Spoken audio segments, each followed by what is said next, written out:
मी सुषमा दत्तात्रय सावंत आणि हे शुभम हरीश शिंदे.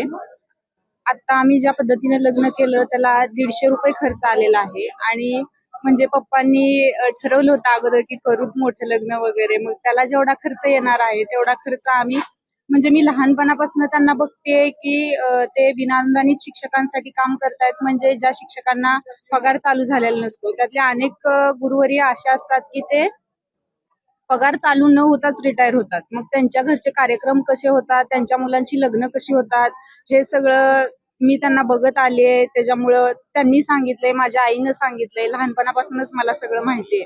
म्हणून मग आम्ही खरं तर असा निर्णय घेतला आणि आता जे आमच्या लग्नासाठी जो खर्च होणार होता त्या खर्चातून आम्ही त्या शिक्षकांच्या मुलांसाठी काय करता येते का याचा प्रयत्न करतो. नमस्कार. खरं तर मुलीचा विवाह माझी सुकन्या सुषमा तिचा विवाह चिरंजीव शुभम सोबत होतो आहे.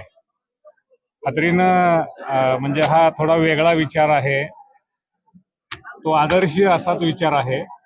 आपल्या पूर्वजांनी किंवा राष्ट्रीय स्तरावरच्या राष्ट्रपुरुषांनी सुद्धा आपणाला प्रचंड प्रतिकूल परिस्थितीमध्ये त्यांनी फार व्यथा सहन करून आदर्श असे विचार आपल्या समोर ठेवले आहेत. पण ते आदर्श विचार अंमलात आणत असताना आज सुद्धा म्हणजे स्वातंत्र्यानंतरच्या इतक्या मोठ्या कालावधीनंतर सुद्धा आपणाला अडचण येते. कारण परंपरेचा, आपल्या असणाऱ्या भोवतालच्या वातावरणाचा आणि एकूणच टोटल परिणाम हा जो या सण वार उत्सव आणि त्यातलाच एक मोठा उत्सव प्रत्येकाच्या आयुष्यामध्ये असतो तो लग्नाचा.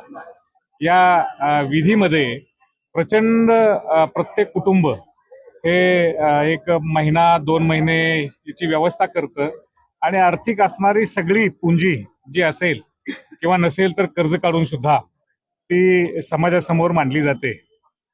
या विषयाला आणि विचाराला फाटा देणारा मी आहे, परंतु माझ्या मुलांनी ते करावं असं मला वाटणं अवघड होतं. कारण लादणं हा विषय माझ्या आयुष्यात मी कुणावर केला नाही, परंतु जो घरामध्ये विषय वारंवार येतो, ऐकला जातो, त्याचा परिणाम मुलांच्यावरती होतो. माझ्या मुलीवरती होण्यापर्यंत सुद्धा मी तो मान्य करतो.